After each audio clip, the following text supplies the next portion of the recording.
This is the first briefing we're conducting as part of the Joint Information Center that the City of Portland has convened last week in response to the COVID-19 pandemic.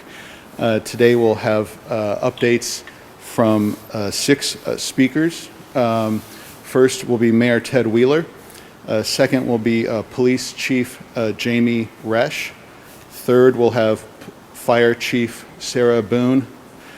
Fourth, we'll have PBEM, Portland Bureau of Emergency Management Director Mike Meyers.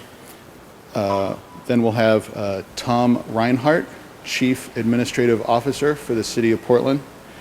And finally, we'll have Chris Warner, Director of the Portland Bureau of Transportation.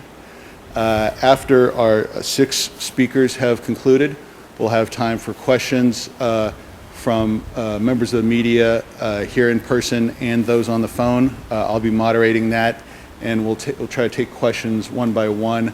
I'll try to call on media in an orderly fashion, and we appreciate your patience with us this morning as we are trying to exhibit and adhere to the social distancing guidance that have come from public health authorities. So with that, please, let's start with our first speaker, Mayor Ted Wheeler.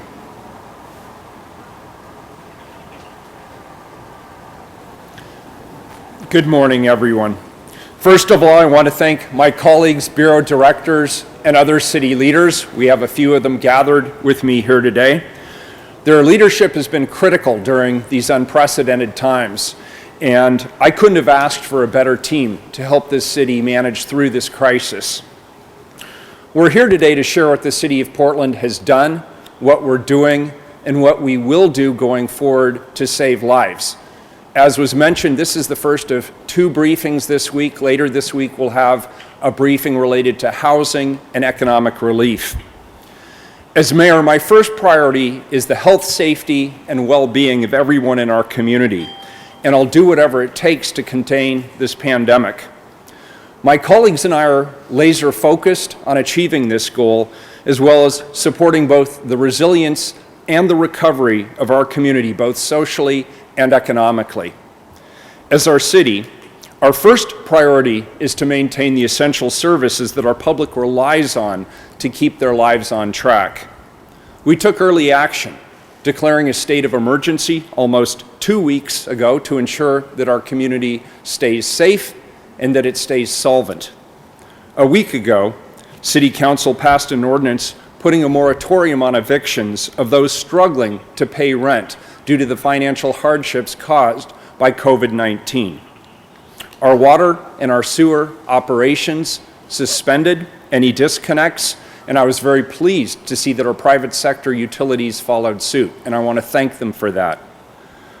Our city's Economic Impact Task Force has also made terrific progress in developing immediate and near-term solutions and actions and relief to keep Portland businesses going.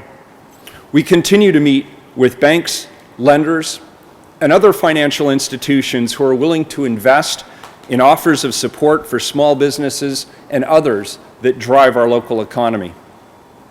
The city is also forging ahead on multiple fronts to ensure housing stability.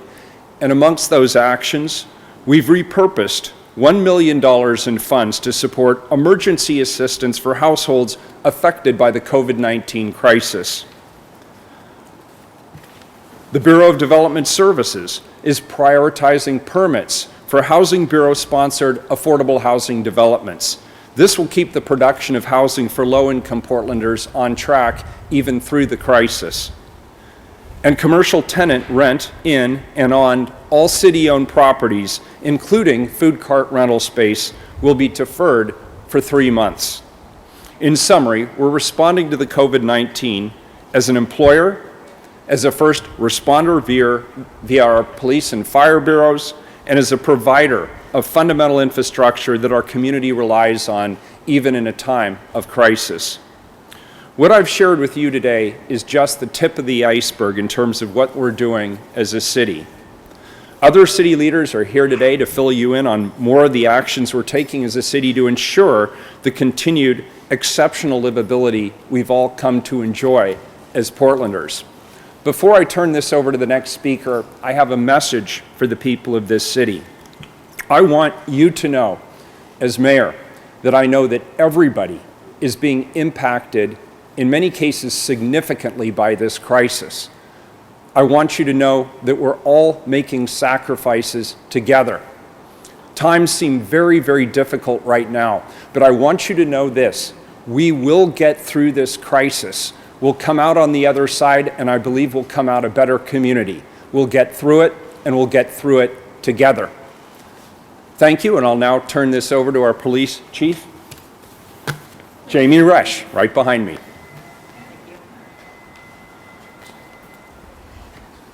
Good morning. Thank you all for coming out today. First, I want to thank our community. A couple of weeks ago, I asked you to report online, talk to an officer by phone, or in an open-air environment when possible, and you have stepped up. Your flexibility and understanding have allowed us to limit our exposures while still providing the best police services. I also want to say thank you to every member of the Portland Police Bureau. You are navigating this very fluid situation and at the same time continue to come to work each day committed to protecting and serving our community. I want to assure you that we will continue our partnership with the city's public safety bureaus and the Emergency Operations Center to manage our resource and the bureau's and the community's needs. As first responders, we have prepared ourselves to mobilize in uncertain times. As mentioned, we are taking all calls for service and are encouraging people to still report crimes online or in person, or by phone when possible. We are being very proactive in our approach. We continue with operational plans on how to best manage our resources during this quickly evolving time.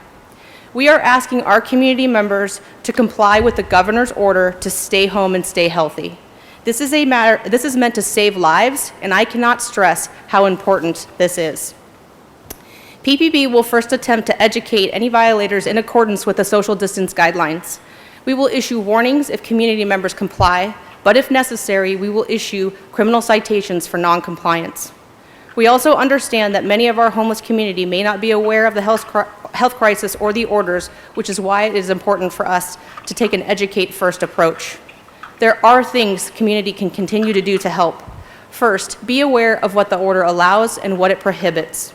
It is imperative that people refrain from calling 911 and overloading the emergency system with non-emergency calls for service. The non-emergency dispatch line can be utilized to report those not complying with the governor's order. These calls will be triaged to determine if a police response is appropriate based on our resources and call volume at the time.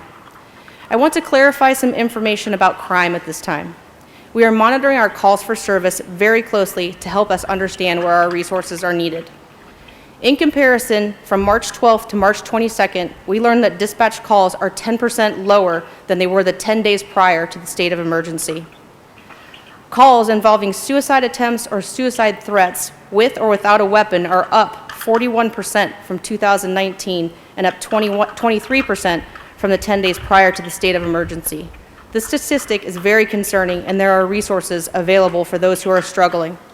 I ask everyone to reach out by phone, text, or video chat to connect with your family, friends, and neighbors. If they are struggling, make sure they know how to access help, which is available through the Mental Health Crisis Intervention Line or Lines Through Life. We are continuing to partner with our Sunshine Division to provide food boxes for those who are unable to pick them up themselves. Requests for emergency food boxes have increased more than 6 times for the same period in 2019 and are up 8 times from the 10 days prior to the state of emergency declaration. We have had a number of inquiries about whether domestic violence calls have increased, and that data is not available at this time because of the variety of ways calls are coded. We are concerned about the safety of those who may be experiencing abuse and continue to provide information about resources such as the National Domestic Hotline or Call to Safety. I want to highlight that our officers are proactively checking businesses and watching to interdict crime. The vast majority of our community is working in cooperation to help mitigate the spread of the virus and obey laws and orders. There are some select individuals who will attempt to take opportunity to capitalize on the vulnerable, and we are working hard to educate the public and interdict their criminal enterprises. For example, over the weekend, officers with the Beaverton Police Department collaborated with our officers to recover stolen masks that were needed by medical staff and our first responders. We are concerned about possible scams and ask the public to be mindful that there are some people who may be trying to make a dollar selling equipment or items that are not what they are purported to be. Finally, I am aware of some businesses in the Pearl District that were vandalized over the weekend. This appears to be a singular instance and is not widespread. Our businesses and those employed by businesses are hurting right now. Please help us by reporting any suspicious activity, and we will continue to proactively patrol these areas. We ask those business owners to report crimes to us through online reporting if it is after the fact. We continue to work with all of our city, county, and state partners to ensure we are well-coordinated and functioning as a team. I have a strong belief in our community. We are known for our care and our compassion in this city, and I am confident that if we continue to work together, we can ensure that our first responders are safe and healthy and available for urgent calls for service. This time of uncertainty is difficult. We can, however, tell you that as first responders, we plan and we train for times like this. We remain committed to you, to our city, and to protecting and serving. Thank you. I would like to now turn it over to Fire Chief Boone.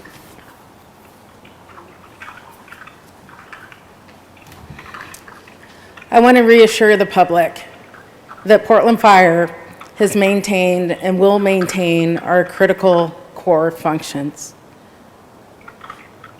We did not start planning last week. We did not start planning a month ago or 2 months ago.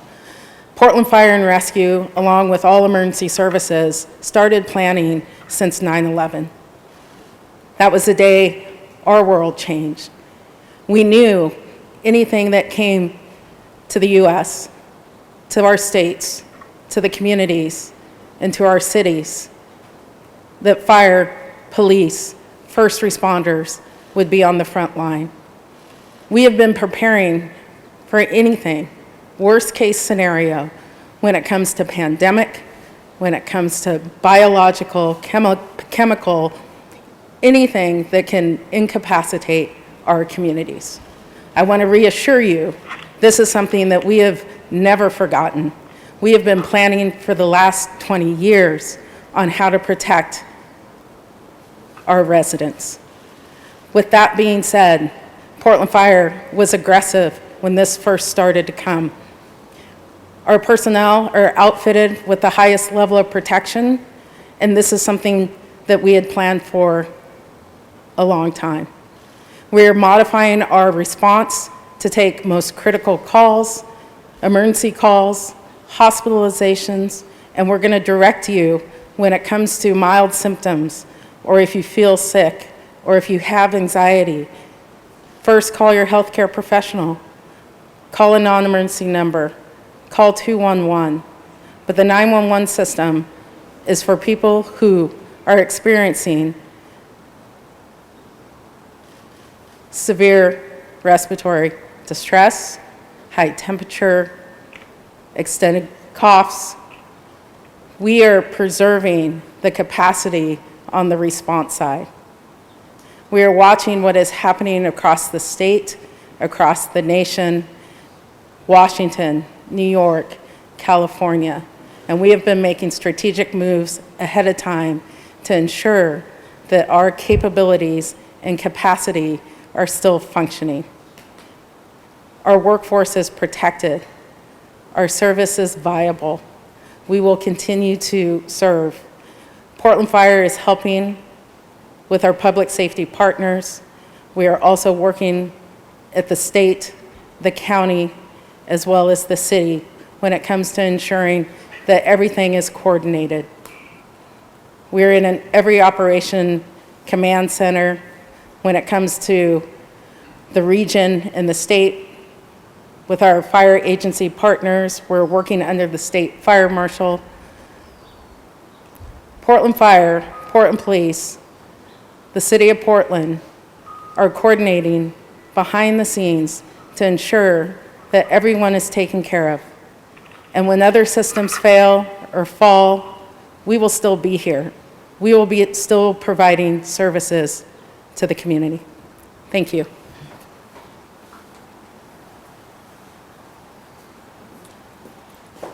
Well, good morning, everybody. Thank you, Chief Boone. My name is Mike Meyers. I'm the Director of Emergency Management for the City of Portland. I'm going to take some liberty and speak to you from my heart.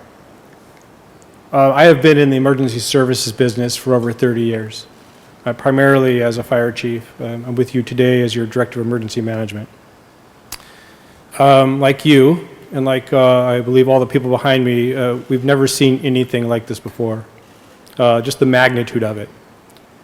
We opened our emergency coordination center early March, primarily to coordinate responses with Multnomah County Public Health, Multnomah County Office of Emergency Management, Oregon Health Authority, and the State Office of Emergency Management.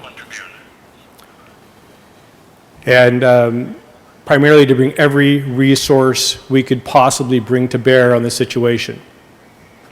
Whether that is opening shelters to de-densify the individuals that are already in temporary housing, if we're trying to organize childcare with our private partners so that first responders, doctors, nurses, grocers have access to childcare while they're essential employees and they're coming to work to help serve us, making sure that we have supply chains for national grocers to make sure that they're able to fill the shelves of our stores around our communities. This has been a never-ending task for those partners around the community. It takes an immense amount of teamwork. And present here today is a group of individuals that we work with closely, and I'm proud with them, but I'm also very proud of you as media. This is a communication crisis, and you have been on the front lines helping us communicate this message. And it's going to take teamwork for all of us to win this.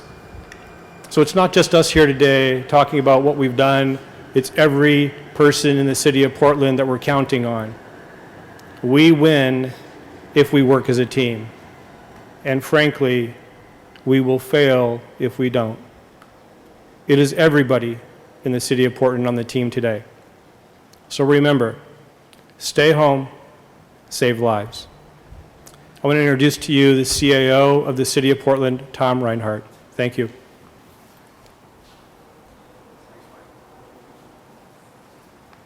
Good morning. Keeping the city running is more challenging and more important than ever. Over the past week, as the city has directed everybody who can possibly telework to do so, we have focused on providing the tools and training to make that possible. That means making sure staff have access to Microsoft Teams, Zoom, and other conference tools, as well as access to our network when they need it. Technology is allowing many workers across the city to provide key services, such as the city's development services team, which is continuing to process permits like the mayor mentioned. Our facilities team is working tirelessly to keep buildings open for essential staff, to perform enhanced cleanings when we learn of potential exposure to the virus, and to enforce partial or full closures of buildings. Our fleet team has stepped up cleaning protocols and adjusted our staffing to make sure first responders can safely continue to serve the public with city vehicles and equipment. In recognition of the burden this pandemic is placing on our entire community, the city has temporarily taken a number of actions, many of which the mayor mentioned earlier. We have suspended pursuing collection on past due taxes, and we are also offering commercial tenants the opportunity to defer rent temporarily, in addition to their loan payments for 3 months. We have deployed 23 hand washing stations and 15 portable toilets across the city, and through our Parks and Recreation team, we are providing houseless individuals with access to bathrooms at dozens of parks across the city as well. These actions are an essential part of supporting the houseless community who are especially vulnerable during this crisis. Here's what we want the public to know. Please be aware that many city services have shifted online, reduced their hours, or temporarily suspended non-essential functions. Our top priority is to keep our core vital services going, like my colleagues previously mentioned. We are doing this to shift resources to our absolute highest priority needs to protect the health and safety of all Portlanders. For the latest information on service changes, please visit portland.gov. We will be updating it hourly. I also want people to know that you are being served by a passionate, dedicated team of public servants who truly care about this community. Every day we see city staff coming up with new, creative solutions, putting in extra hours, and putting our community first. I want to take this moment to thank the thousands of city employees doing that work. Many people have asked what you can do to help us.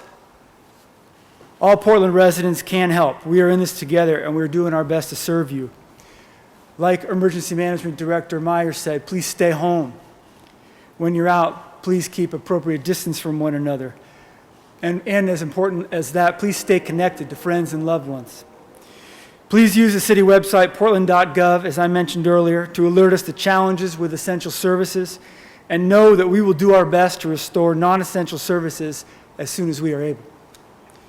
And now I'm going to turn it over to Transportation Director Chris Warner.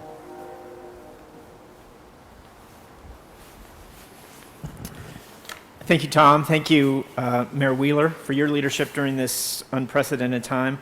I also want to express the Commissioner Udaley, the Transportation Commissioner, wanted to be here today, but she is at home taking care of her son, who is very vulnerable to the coronavirus. So she just wanted me to relay to you that if you're able to stay home with your loved ones, please do that, because it's very important that we, as a community, come together to support those that are the most vulnerable in our community. I also want to thank my fellow Bureau directors for their partnership as we coordinate these efforts and really bring Portlanders the service that they need in this really difficult time. As the Oregonian recently pointed out, the response to the coronavirus has in many ways been inspiring and has brought out the best in our community. I've really seen that in the dedicated employees at PBOT, and we've really adapted our work for this moment of crisis to find creative ways to help our transportation system keep it running and to help Portlanders get where they need to go.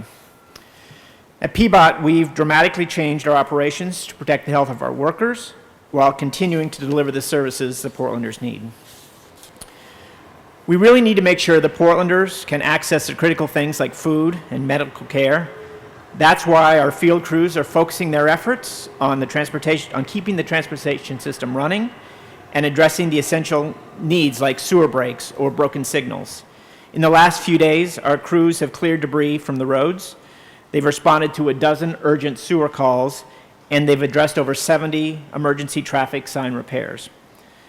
To protect our medical system, we've also limited ridership on the Portland Aerial Tram to only hospital employees and patients, and we've also reduced the occupancy to 10 people at a time so we could really preserve the social distancing. We've also reduced the frequency of the streetcar. This will allow us to provide that vital service while decreasing the number of employees that are working at any one time. And to protect our employees, we've also instituted, as Tom said, a remote work policy for our critical PBOT staff so they can perform their work remotely.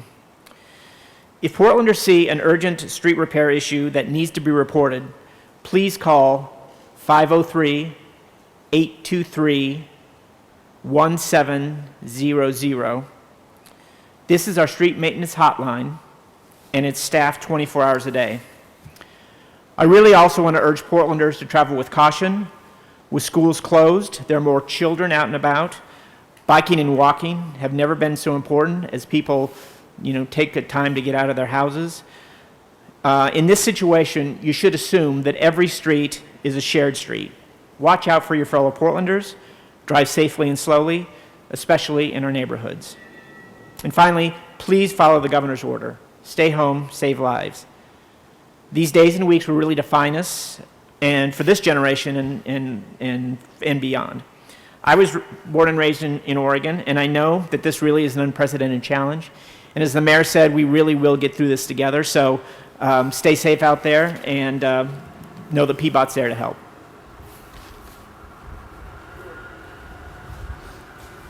Thank you, directors and chiefs and mayor. Now we'll take a few questions. I'll start here with the media who are present. If you want to give me your name and affiliation and question, then I'll repeat it for those participating by phone. Who's first? Who do we have? We have OPB, it looks like. Is that okay? Oh, sorry. Alex with the Mercury. Got it. Okay.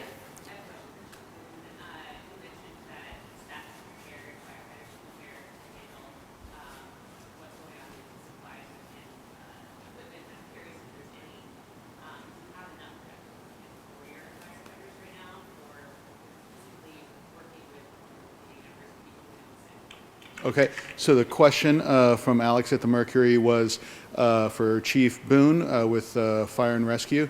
Understanding that the Bureau has been preparing for this sorts of situations with materials and training, what's the current status of the materials and especially protective equipment that firefighters have available?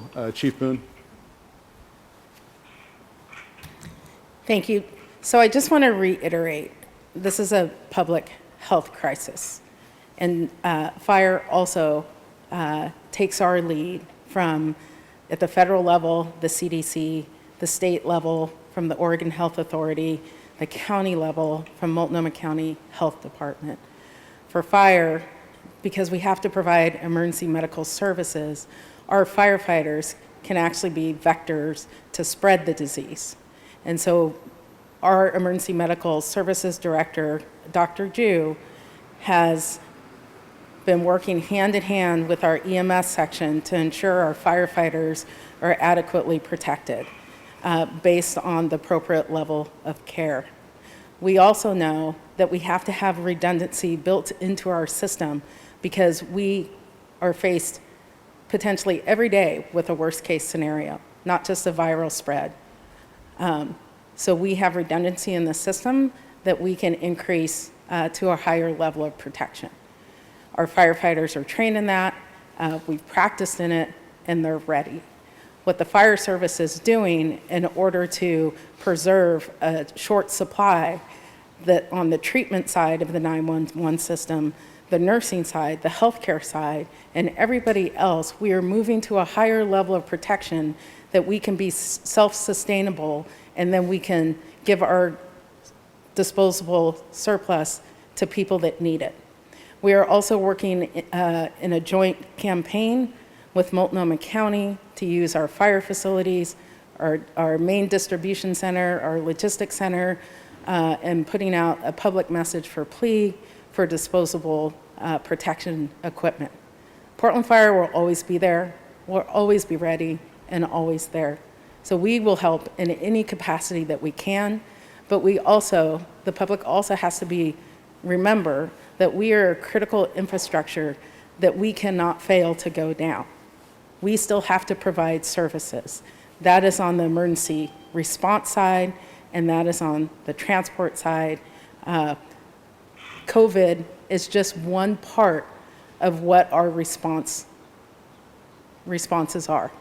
We still have fire, we still have industrial accidents, you still have people going to work, you still have river accidents. All of these things we have to be prepared to respond to. So the medical side is just one part, but we have the capacity to scale up and be self-sustainable.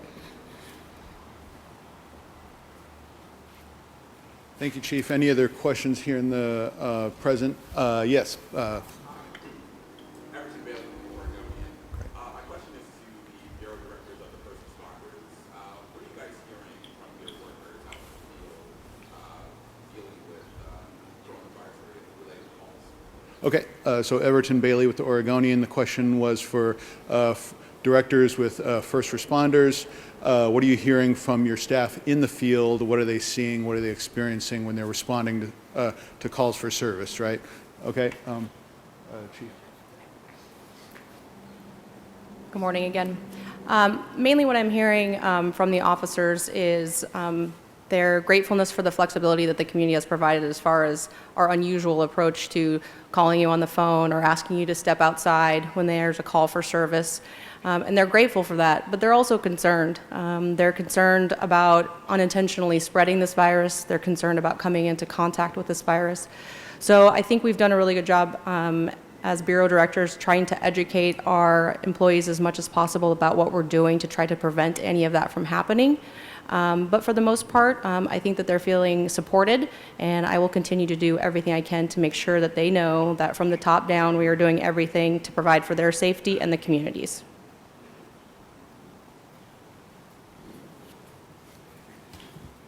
And I will say this again, this is a health threat. Firefighters, police, first responders, all of us are human beings. We're under the same threat as everybody else. We care for our families, we care for our loved ones, we care for our parents and kids, but we have to show up. We have to come to work. We're essential employees, and we're so critical to the services that get provided to citizens and communities across the state and across the nation. That's how essential first responders are. Not that we're putting ourselves at a higher priority, but we're also human beings. We don't have the choice to telework. We don't have the choice to stay home. And so when it comes to a viral spread, we're all susceptible to it. So we really are in this with everybody. We have the same fears, we have the same concerns, we have the same uncertainties, but we show up. We have to show up.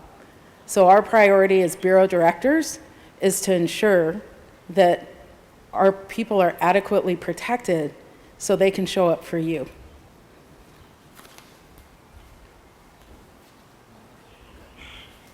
Okay, another question from here first. Okay.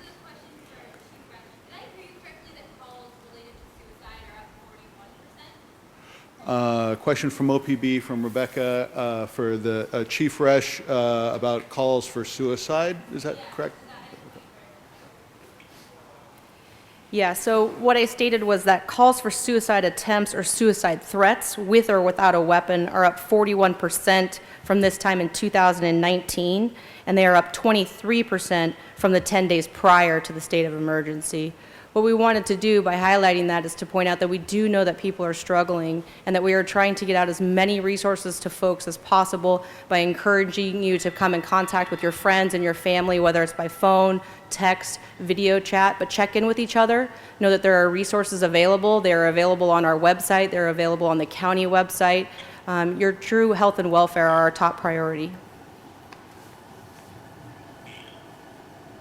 Okay.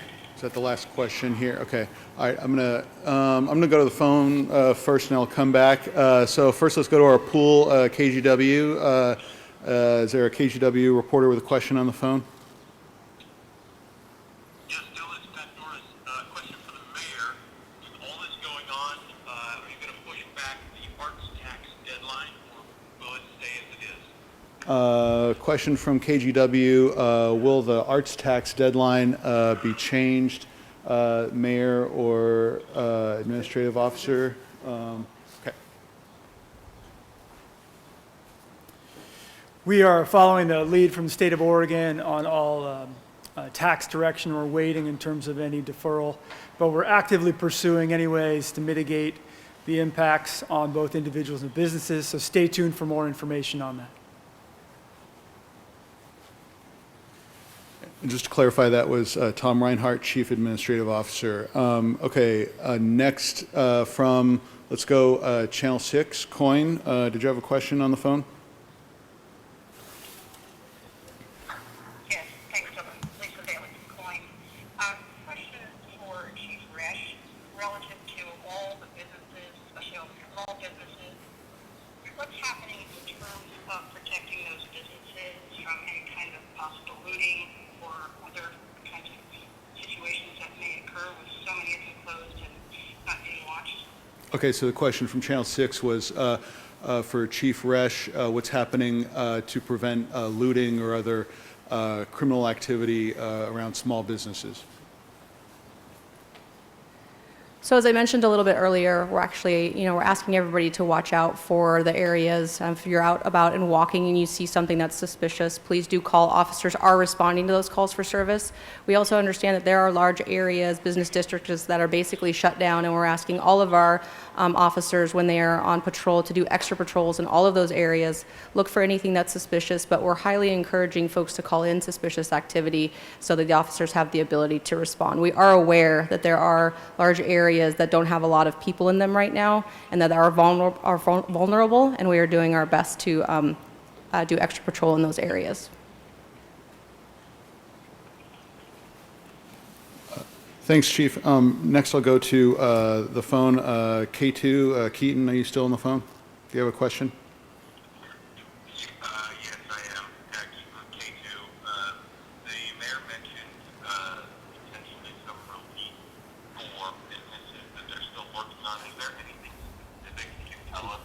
that the city is working on as it relates to providing help or relief to businesses in Portland? So the question from Channel 2 was help for businesses in Portland?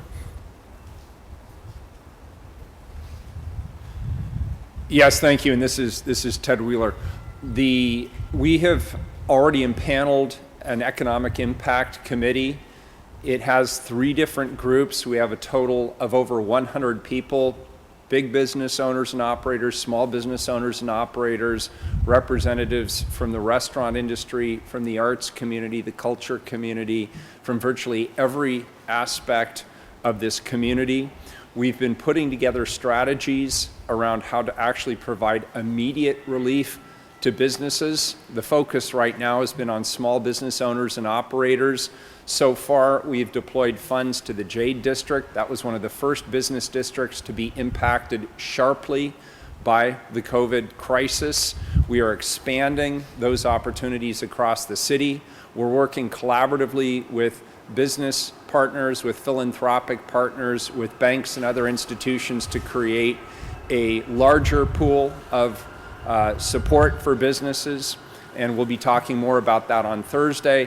In addition, we're looking at all of our business operations, from fees to taxes to the regulatory environment, and working with our business owners and operators to talk about ways that we can support them and their employees throughout this crisis. So you'll be hearing much more in the days ahead in terms of how we can specifically help businesses. But we're already deploying resources. As you heard from the remarks previously, the city of Portland is in and of itself a large commercial landlord. We also extend loans to various businesses throughout the community. We have provided an extension of the repayment on both leases as well as loans, but there'll be much more to come.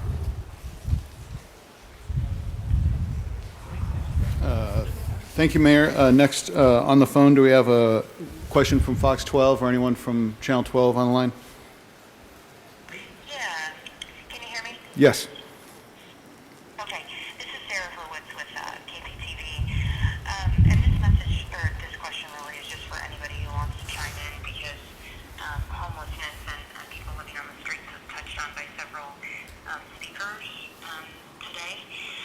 My question is, what kind of resources are available for folks who are living on the streets? And then, also to talk about how tough it is in enforcing, social distancing and these kinds of guidelines. How would there be enforcement with folks who, are in these tough situations? Okay. So the question from KPTV was about service to folks who are homeless and houseless, and then potential enforcement questions, right? Okay. So I'll take that. This is Ted Wheeler. I'll take it first, then I'll turn it over to Mike Meyers and others. But first of all, let's be clear. The governor's order applies to all Oregonians. So the social distancing requirements, as well as the exceptions in terms of travel. If a person is homeless in this community, they still have the ability to go to Blanchet House or seek additional services. Moreover, we have people going out into the community. We have 14 different organizations working collaboratively, going to camps and encouraging social distancing. The CDC came out with guidance yesterday saying that we should not disrupt camps. If we have groups of people that are already camping together, they should stay together. We should not be breaking those camps up and encouraging people to spread out across the community. The city and the county jointly have opened significant new sheltering opportunities. Today would be a great day to take advantage of those. We have both the Charles Jordan Center now online, as well as the Oregon Convention Center.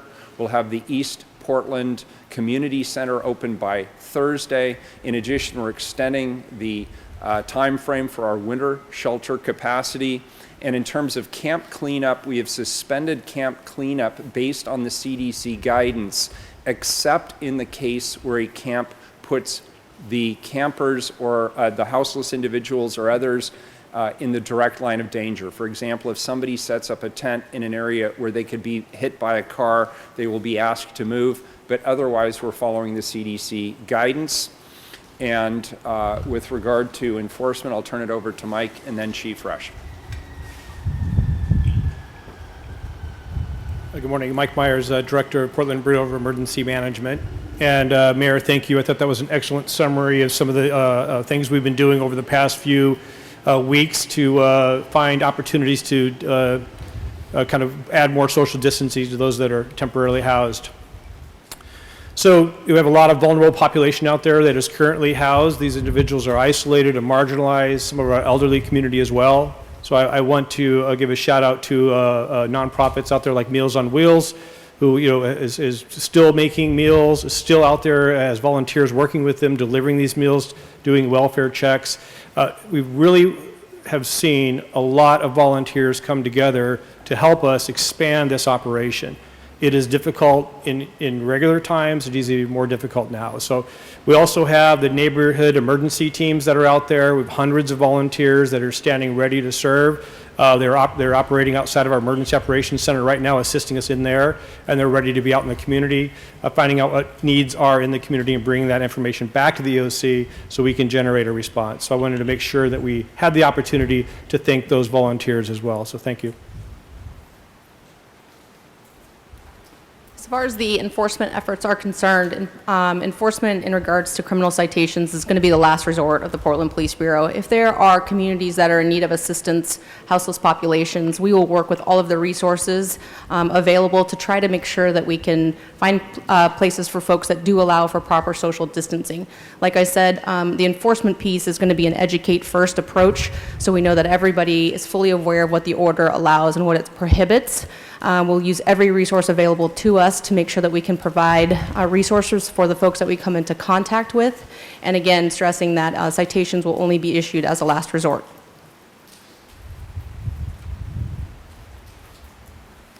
Thank you. Next on the phone, did we have someone from KXL on the phone? Yeah, Rosemary Reynolds, I'm still here. My question is for Mayor Wheeler.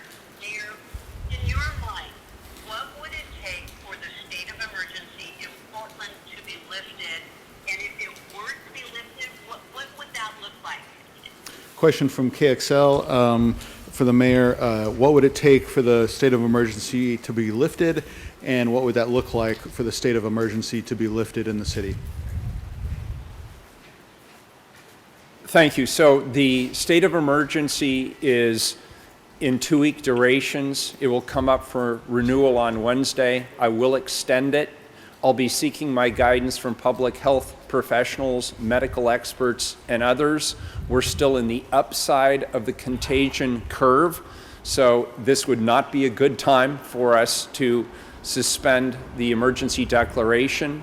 We will eventually find ourselves at peak, and I've heard estimates of peak taking place sometime in Oregon between the 1st and the 2nd week of April, that I will take my guidance from public health experts as to when that happens. And then there will be some period of time beyond the peak that we will still maintain the state of emergency until we are sure that we're past the contagion. I will be relying heavily on public health officials and medical examiners to guide us as to when the best time is to lift the state of emergency. And when that state of emergency is lifted, it will be made quite public to people, and we will go back to business as usual. But we're not there yet, to be clear. Right now the order is stay at home, do not travel. We collectively control today ourselves how deep and how long this crisis lasts through our own behavior. My actions impact your health. Your actions impact my health. So the order for right now is stay home, do not travel.